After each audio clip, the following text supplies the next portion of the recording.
Good evening students, what's up everyone? Welcome to the new class of class 12th। अभी तक आपने class 11th पढ़ी है, अब हम आ रहे हैं क्लास 12th में।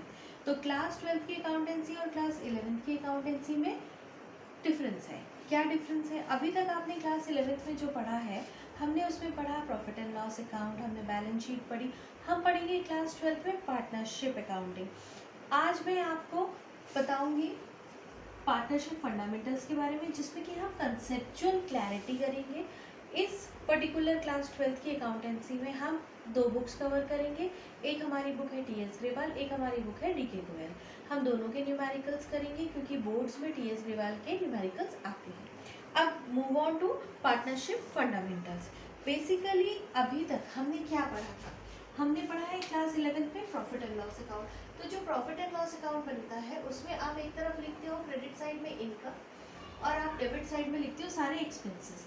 तो जब आप इनकम्स में से आपकी जो भी इनकम होती है, जैसे हमारा ग्रॉस प्रॉफिट हो गया या हमारी इनकम हो गई, कमीशन रिसीव्ड हो गई, में इंटरेस्ट रिसीव्ड हो गया, ये जो सारी हमारी इनकम है उसमें से जो भी हमारे टोटल एक्सपेंसेस है, सपोज हम इसको मान लेते हैं 6 लाख रुपीज़ के हमारे एक्सपेंसेस इनकम्स है और 1 लाख रुपीज़ की हमारी एक्सपेंसेस है।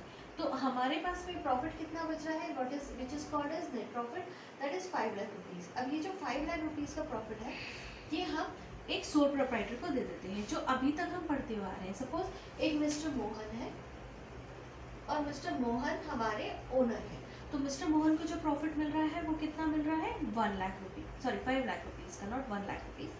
तो 6 लाख रुपीज़ का आपका ग्रॉस प्रॉफिट था, इनकम थी आपकी, और आपने उसमें से एक्सपेंसेस हटा दिए तो आपको 5 लाख रुपीज़ का प्रॉफिट हो गया। ठीक, अभी तक ये हमारी क्लास 11th का था। अब हम आते हैं क्लास 12th। क्लास 12th में आपको है partnership accounting, which is very important. अगर हम स्कोरिंग की बात करें तो स्कोरिंग में भी ये 30 मार्क्स का आता है आउट ऑफ 80। तो हमारे लिए स्कोर पॉइंट ऑफ व्यू से भी बहुत इंपॉर्टेंट चैप्टर है। हम पार्टनरशिप में पढ़ते हैं कि पार्टनरशिप क्या होती है, partnership fundamentals, partnership accounting, goodwill, admission, retirement, death और डिसोल्यूशन। तो partnership is divided into segments. ठीक है, आज हम आपको क्लियर करने वाले हैं पार्टनरशिप में। बेसिकली अभी मिस्टर मोहन थे जिनको कि 5 लाख रुपए का प्रॉफिट हो रहा था। अब मोहन चाहता है कि उसका बिजनेस जो है वो ग्रो करे। तो जब मोहन का बिजनेस ग्रो करेगा, वो कैसे ग्रो करेगा, वो किसी और को बोलेगा कि why don't you join my business. तो मोहन ने बोला मिस्टर रमेश को कि तुम मेरा बिजनेस ज्वाइन कर लो। बिजनेस ज्वाइन करेगा रमेश, तो मोहन का जो बिजनेस है वो एक्सपैंड हो जाएगा। उसी एक्सपेंशन को अगर हम अकाउंटिंग की टर्म में बात करें तो उसको हम बोलते हैं partnership. So what is partnership? When 2 और मोर पर्सन या more than 2 person is running a business, so the maximum limit is 2 and the minimum limit is 2 and maximum limit is 50। तो मोहन लेकर आया रमेश को। जब रमेश आएगा तो वो अपने साथ में क्या लेके आएगा, कैपिटल लेकर आएगा। ठीक है, कैपिटल लेकर आएगा, मोहन आ गया। ठीक है, तो पार्टनरशिप में अगर हम इंडियन पार्टनरशिप की बात करें तो इंडियन पार्टनरशिप एक्ट 1932 है, बट इस मेंबरशिप को डिफाइन किसने किया है, कंपनीज एक्ट 2013 को, कि मिनिमम 2 लोग होने चाहिए और मैक्सिमम 50 होने चाहिए। अब हम मूव ऑन करते हैं पार्टनरशिप की डेफिनेशन में। तो हमारे पास अभी 2 पार्टनर्स हो गए, मोहन और रमेश। पार्टनरशिप की डेफिनेशन क्या बोलती है? Partnership is the relationship between profit between partners, between person who have agreed to share the profit of the business। क्या है? Partnership is the relationship between person who have agreed to share the profit of the business carried on by all or acting of any of them।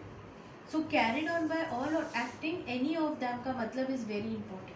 Partnership क्या है? Person के बीच में एक relationship, उस relationships में जो प्रॉफिट होता है वो हम शेयर करेंगे।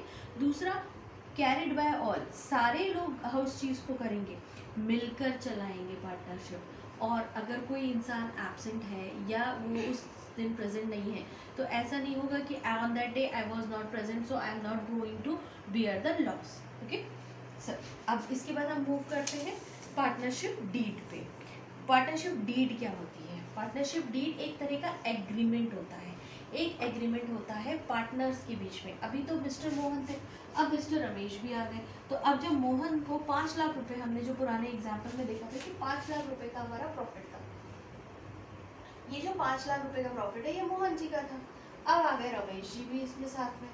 तो जब रमेश जी आ जाएंगे तो ये कैसे डिसाइड करेंगे, तो ये लोग एक ओरल या रिटर्न एग्रीमेंट बनाते हैं। उस एग्रीमेंट में ये मेंशन करते हैं कि हम इस प्रॉफिट को किस शेयर में डिवाइड करेंगे। प्रॉफिट शेयर होता है अगर 1:1 है, तो इसको अगर हम सेग्रीगेट करते हैं तो 1/2 और 1/2, मतलब इसका आधा, तो 2.5 लाख रुपए हमारे हो गए मोहन जी के और 2.5 लाख रुपए हो गए हमारे रमेश के। ठीक है, तो 2,50,000 और 2,50,000, तो टोटल प्रॉफिट कितना था हमारा 5 लाख रुपए। अब ये प्रॉफिट डिवाइड हो गया, तो ये हम चीज़ एग्रीमेंट में लिखते हैं। जो एग्रीमेंट होता है it is a legal document, it is also called as partnership deed. In this deed interest on capital, अगर पार्टनर को हम इंटरेस्ट दे रहे हैं, अगर हम पार्टनर को उसके काम के लिए सैलरी दे रहे हैं, अगर हम पार्टनर को बोनस दे रहे हैं, या हम उसके काम के लिए उसको कमीशन दे रहे हैं, तो वो सारी चीज़ें उस पर्टिकुलर डीड में मेंशन होती है। पार्टनर का नाम, पार्टनर का एड्रेस, पार्टनर का पैन कार्ड नंबर, पार्टनर का detail, apart from partner firm का डिटेल, फर्म का नाम, क्योंकि पार्टनर अलग है और फर्म अलग है। हमारा बिजनेस एक सेपरेट लीगल एंटिटी के पे काम करता है, जो हमारे अकाउंटिंग प्रिंसिपल्स होते हैं, जो हम लोग क्लास 11th में पढ़कर आए हुए हैं। तो अकाउंटिंग प्रिंसिपल्स क्या होते हैं? Business is a separate legal entity, मैं अलग हूँ, मेरा बिजनेस अलग है। मतलब अगर हम मोहन और रमेश की बात कर रहे हैं, MR इनकी फर्म का नाम है, तो MR फर्म अलग है, मोहन अलग है, रमेश अलग है। तो अभी तक हमने क्या पढ़ा? Partnership is a mutual agreement between the person who agree to share the profit of the business or acting for all, और क्या पढ़ा बेटा अपन ने? carried on by all or any of them acting for all। अब हम move on करते हैं कि अगर पार्टनरशिप डीड नहीं है और कोई एग्रीमेंट नहीं है पार्टनर्स के बीच में, तो क्या वो इंटरेस्ट ऑन कैपिटल देंगे? फर्म देगी उनको? क्या सैलरी देगी? क्या बोनस देगी? नहीं देगी। फर्म उनको सिर्फ और सिर्फ इंटरेस्ट देगी, वो भी अगर फर्म ने पार्टनर से लोन लिया होगा। और जो भी प्रॉफिट होगा, in the what are the rules and regulations we have to follow in the absence of partnership deed. जो पार्टनरशिप डीड नहीं होगी तो हम क्या फॉलो करेंगे? हम इंटरेस्ट ऑन कैपिटल नहीं देंगे। क्या नहीं देंगे हम? IOC, जिसको क्या हम बोलते हैं? IOC। हम IOC नहीं देंगे, हम इंटरेस्ट ऑन ड्रॉइंग्स नहीं देंगे, हम ना सैलरी देंगे, ना कमीशन देंगे, ना बोनस देंगे पार्टनर को। ठीक है बेटा, हम सिर्फ देंगे इंटरेस्ट ऑन लोन, वो भी अगर फर्म ने लिया होगा मोहन से। अगर फर्म ने मोहन और रमेश से लोन लिया होगा तो हम उसको देंगे 6% पर एनम पे, और जो इनका प्रॉफिट में शेयरिंग रेशियो होगा वो होगा इक्वल। ये बहुत इंपॉर्टेंट है और ये आगे एग्जाम में आता है। अब हम मूव ऑन करते हैं कि हमारी पार्टनरशिप में कितने तरह के अकाउंट्स बनते हैं। तो हम अकाउंटिंग की बात करें, अभी तक हमने क्या क्या पढ़ा? पार्टनरशिप की डेफिनेशन क्या होती है, पार्टनरशिप की डीड क्या होती है, अगर डीड नहीं है तो हम क्या क्या रूल्स एंड रेगुलेशंस फॉलो करते हैं। Now we move on to the partnership accounting. तो बेटा अकाउंटिंग में हम क्या क्या बनाते हैं? हम सबसे पहले बनाते हैं profit and loss appropriation account. Profit and loss appropriation account. उसके बाद आप बनाओगे पार्टनर्स का कैपिटल अकाउंट। ठीक है, और इसी में आप एक नई चीज बनाओगे, वो है पार्टनर्स का करंट अकाउंट।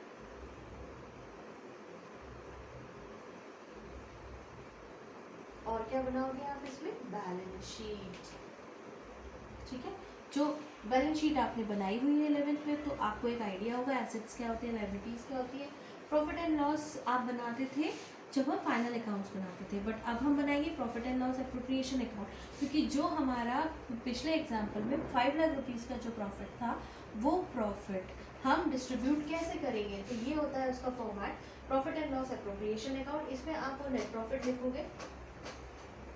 नेट प्रॉफिट कितना था हमारा? 5 लाख रुपीज़ का। अब इस नेट प्रॉफिट में हम क्या क्या देंगे? हम पार्टनर को इंटरेस्ट ऑन कैपिटल देंगे, दोनों पार्टनर्स को अलग होगा, ए का अलग, बी का अलग। उसके बाद सैलरी अगर हम किसी पार्टनर को दे रहे हैं, हम कमीशन दे रहे हैं, या फिर हम दे रहे हैं उनको कोई हम जनरल रिजर्व हम प्रॉफिट में से कुछ पोर्शन अपने फ्यूचर कंटिजेंसीज को भी फुलफिल करने के लिए निकालते हैं, दैट इज कॉल्ड रिजर्व्स। तो हम उस रिजर्व्स में भी अगर कुछ पैसा डाल रहे हैं तो वो पर्टिकुलर रिजर्व का भी हम इसमें मेंशन करेंगे। जब हमारा डिफरेंस आएगा उसको हम बोलते हैं डिविजिबल प्रॉफिट। वो डिविजिबल प्रॉफिट हमारा प्रॉफिट शेयरिंग रेशियो में बढ़ जाएगा।